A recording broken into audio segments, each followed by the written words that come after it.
I went to the Galapagos Islands, and there wasn't a site that you wouldn't want to go to. They sent us this list. It's like, please tell us your three places that you would like to travel to. And we're like, how can you? All of them.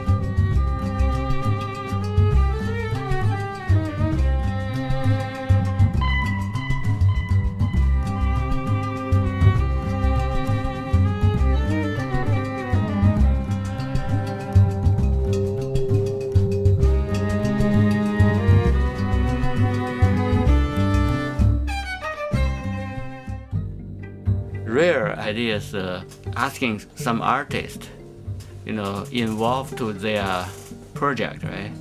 Because artists are really smart people always, yeah. So maybe they can present some interesting idea, then help do something for society. I had always had a great passion for the Komodo dragon, since I probably started when I was 5 or 6. So, and one thing I've always been certain of is that I would see wild Komodo dragons in my life. That was like maybe one of my goals in life. A lot of my work is really about what gets to stand for nature at a particular time for a particular group of people. That's really been my focus.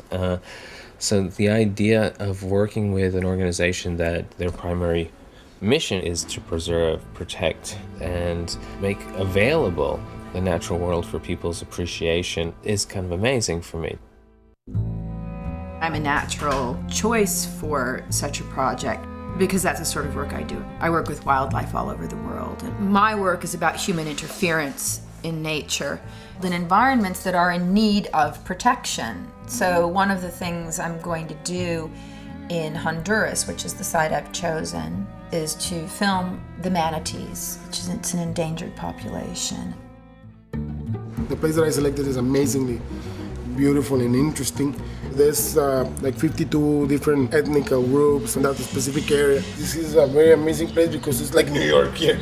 The closeness culturally between those people and my people here, and especially in the south of Mexico, was amazing.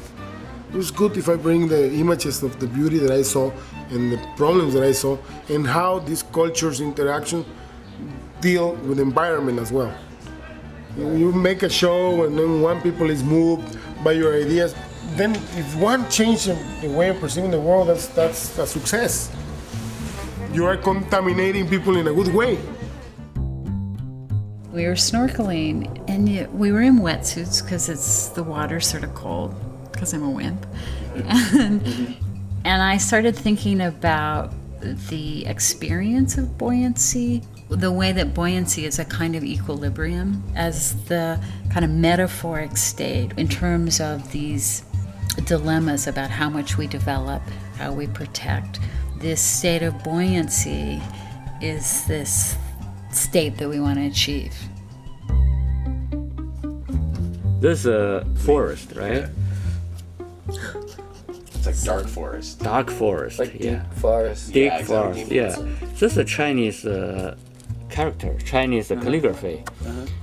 Yeah, they're pretty interesting. There's one tree, there's a lot of trees, there's a really big for deep forest, yeah. In Kenya, before they have a green belt, right, around the Kenya mountain. The land's getting dry because we don't have enough tree, yeah. So any problems come from the cut out the tree. So finally, my decision is do some work, help the tree. Art changes the world by changing the way you see. And they can change the world through conservation, But people have to realize that the way the world is depicted also changes the world. That's what's interesting about this project.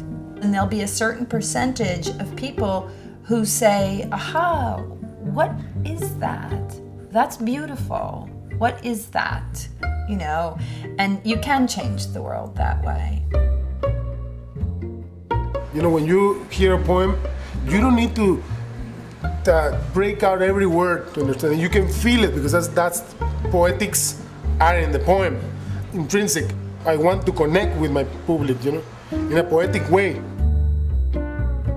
I think the thing is about the way so much artwork works is that you really can't trace the way it amplifies and reverberates through and changes consciousness in some way.